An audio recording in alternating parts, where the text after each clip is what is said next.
Hey guys, welcome to Halloween Daily, where every day is Halloween. Thanks so much for hanging out and talking to us today. Thank you so much for having us.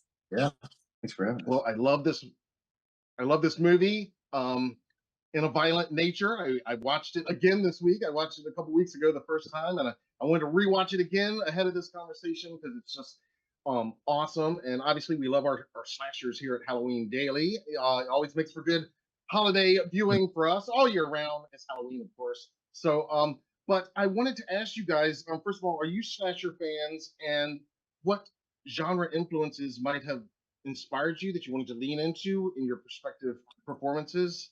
And then on the other side, what tropes of the genre that maybe you wanted to avoid if possible? Yeah, I'm a huge horror geek. I love slasher films. I grew up watching them and renting them at video stores and recording them off of TV late night when I was too young to for my parents. They didn't know that I was doing that, so I watched everything that I possibly could.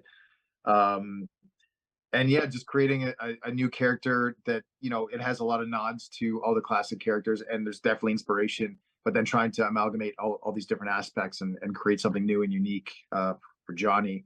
And I was talking a lot with Chris about and figuring that out. And as for tropes that trying to stay away from with Johnny was just trying not to copy any one specific thing too much and trying to be it's his own thing. Yeah, it was really important for me because I play such a specific trope in this film that it was, and I had many a conversation with Chris as well, our director, about it. But to make sure that she had a lot of agency and strength and didn't take any bullshit and just was really like stood her own ground, I think having all those elements was very important. And again, yeah, not wanting to copy, but just make it our own and make it unique and see how we could further the genre. Excellent. And again, it does take a very unique approach of staying with the killer essentially for almost the entire film. And so, Rye, I think that means that maybe Johnny is on screen maybe more than any of these other slashers in their first outings. I mean, you're on screen a ton and in this innovative new mask, this firefighter mask. Can you talk a little bit about that? Because you were out there in the elements filming. What was that like being in the mask so much? Honestly, it was just so much fun, and as such a horror fan, just getting to create this kind of character and to be out there doing it. And yeah, Johnny gets some decent screen time for a slasher. I mean, lots of times they're either hiding behind a tree or peeking out from behind a bush or in the shadows. And Johnny, I mean, he does that too, but he gets a lot of upfront and close connection with the audience. But he's still a bit of a mystery. Like you don't really get to know him that well. You see some of his motivations, but you still can't fully understand him. So it was just great to be able to create that or be a part of creating that and just get to play something that people are liking. It's just we're overwhelmed with how much attention and love people are giving so far. Um, Andrea, your character's story, it's told largely off screen. We overhear a lot of the conversation, but we don't see a lot of it. And then a lot of it is stuff that isn't even, on screen at all. And we just kind of fill in the blanks based on what we do see. Because again, we're sticking with Johnny for the most part. Can you talk a little bit about that, about maybe the challenges of playing this character that isn't even on screen for a lot of her screen time and storytelling time? Yeah, it was definitely a new and very unique way of working with the camera, not having it being such a close presence, but rather having it be this weird thing in the woods like Johnny. I will say it was surprising how much it helped me as an actor. I feel like I got those really intimate moments with myself and with the other actors to create our world separate from Johnny. So that helped already with us being very separated from him. But also it didn't feel like I had those quiet moments to really develop it for myself as an artist, and I didn't have to worry about how it came across on camera. So that was really cool. It was like a rehearsal period almost. And it sounds like talking to you guys that Chris was very collaborative on throughout. Can you tell us maybe something for each of you in your performances that you brought or added to the character that maybe wasn't initially there when before you got involved? Yeah, I Um, think I, I was, you go, Andy. I wasn't sure if you were gonna go. Yeah. I think what was really fun about this is going into it, Chris was very upfront about writing just very one-dimensional characters on the page, but he was so open to collaborating together. So really, he just said, bring as much of yourself as you can. So that was very freeing and just such a blessing to be able to do. Very cool. Yeah, and yeah, Chris is great with that, and you know, steering us in the right direction, but also giving us freedoms to you know, put our own flavor and spin into it. With Johnny, I think a lot of that for me was the whole like kind of injecting the whole animal attack approach of switching from this peaceful, not necessarily peaceful, but just like seemingly peaceful, just you know, walking and at one with nature, and then just the extreme tonal shift, the tonal change there. I don't know what they did ahead of time, and I didn't really talk to Chris about that. Like I saw some of the footage of Johnny walking, so I knew that. But yeah, that part was just fun to, you know, go into these crazy special effects scenes and just go in with as much energy as possible and try to just, you know, make it seem as vicious as it could be. And I love that the film, I mean, I think the title is very fitting, of course, and a perfect title for the film. And I love that it could almost be, to me anyway, it feels like a nature film, but with the violence put in. And of course, nature itself is violent. And here we have this slasher style violence inserted into that. Was that something that attracted both of you too initially, that it was going to be told in this different way from so many of the slashers that we've seen, while still, like you said, paying homage and filling in the check marks that we want to see in a slasher?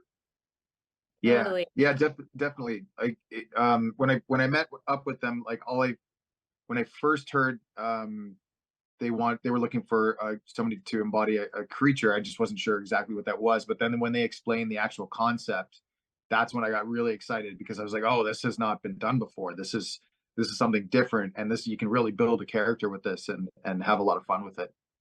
Yeah, I think it's really important to push boundaries with art and to subvert expectations. I think that's the only way we can really grow in art and in film. And it was just really exciting to see that this was something new and unique, and while still obviously, as you said, paying homage to the past. Mhm.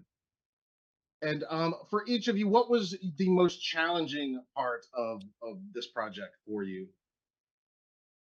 I think staying in prolonged moments of grief and terror, especially near the end, specifically the car scene. It's not that it was just a lot. Like it's a lot to embody all of that and hold it.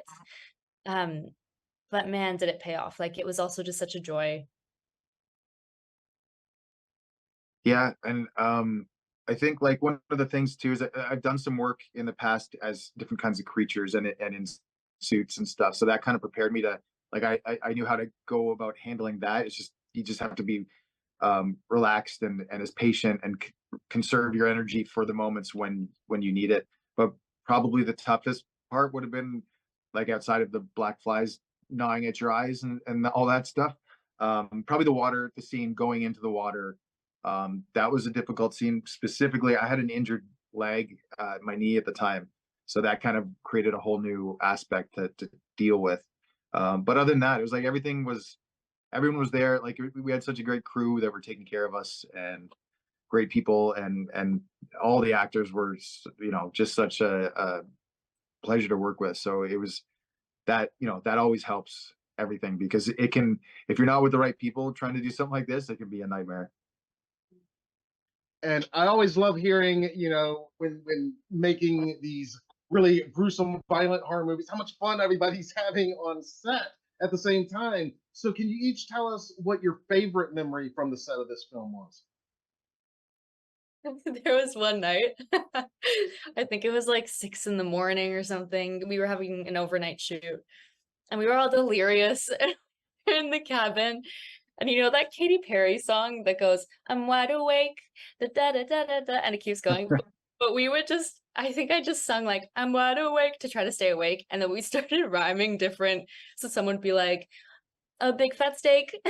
Like we time. We were so sleep deprived. I love it. I think this moment was cool because it was we still had to do one pickup of the scene involving the wood chipper. That was kind of like, it was almost maybe not going to happen at some point, because and I was always, you know, really hoping that we were going to get to see that full sequence. And then eventually it was the last thing we shot, at least I know that I was a part of. And it was right before Christmas time. Would have been like 20, I think 2023, 20. Yeah, it was like right before the holidays, and so we just got to go and shoot this absolutely gruesome insane scene. And then it was kind of, we were kind of wrapped, and that was like, all right, we got everything that wanted to be there is now there, it's in the bag. And it was just like it was just a fun, great moment to, you know, see finally come to fruition. And a great scene to cap it all off with too, I imagine, as well. The least funny scene probably there is, but it was fun. It was fun doing it. Now, obviously, like we said, I mean, this is in a long lineage of slashers, and both of your characters kind of paying homage in different ways to these iconic characters. Have either of you thought it at all, either making the film or in some of the reception since that it's getting already, that maybe these characters could become iconic, and could you might still be doing interviews talking about these characters decades down the road, possibly? I mean, such a big blessing if that happens. It's already been such a joy to be able to chat about this film and to be a part of it. And I mean, who knows? I would love to attend some conventions. That's all I'm saying. Yeah, I mean, it's already been such a trip that we've gone on with this film. Getting to this point and it being in theaters is already like just, you know, cherry on top. So anything extra is just, you know, it sprinkles on top of the cherry and on top of everything else that we've gotten to do. So we're just kind of taking it as it goes and sees what happened. But I'd love for that to happen. And of course, we'll be there for any sequels or whatever continuations might happen. And you mentioned conventions. I know you're going to be getting the invites. I can see it already. And I was going to say, I think Johnny is going to be a very popular costume at conventions, and of course during Halloween too. I wanted to ask you guys: are you prepared to start seeing Johnny costumes at Halloween time and like at conventions? It's funny, actually. We were at a screening just the other day, and somebody showed me on their phone that there's actually a bootleg costume already out there. So yeah, and that's like one thing. And I was like, I was crossing my fingers at one point. I'm like, I want to see somebody dressed up as Johnny this Halloween, so that there's a good chance that might actually happen. So I just think that's crazy. I hope people do a couple costume of Johnny and Chris. That would be yes, so that's what good. I was thinking too. That would be a great I mean, they could do a whole gang of them too, right? Yeah. With like, oh yeah, different death wounds and stuff. oh yeah, oh yeah, it's gonna happen. It's gonna happen. Yeah, and you'll be getting tagged on Instagram, and I can't wait to see it, because yeah, I know it's gonna happen. And the couples costume, I think that's a great idea too. So for just our last couple of minutes, if you'll indulge us before we go, we always ask, because every day is Halloween. What does Halloween mean to you guys? Do you celebrate? Do you look forward to it like we do? Yeah, I loved Halloween growing up. It was one of my favorite holidays. And it's really sweet because now I feel like the older you get, the more you're kind of like passing the baton down to the younger generations. Now I get to go take my niece and nephew out trick-or-treating, and I just love seeing what they dress up as every year. Maybe I should get them a mini Johnny and Chris costume this year. Yes, yes. Hey, that's a great idea. I have my nephews actually too. Now you got me thinking some things. But yeah, I'm a huge fan of Halloween. I mean, I watch horror movies all year round, but at Halloween I set up my 30 days of Halloween, and I usually watch a lot more than or 31 days, I guess. I watch a lot more than that generally in October. So yeah, I'm a big fan. I love to do anything to do with Halloween. Excellent. Very cool. Love hearing that. And again, I love the movie. I appreciate both of you guys taking the time to talk to us today. This has been amazing. I know our audience is going to really enjoy this movie. And we always hate to say goodbye, but every day's Halloween for us. So instead, I always just say happy Halloween. Happy Halloween. Halloween.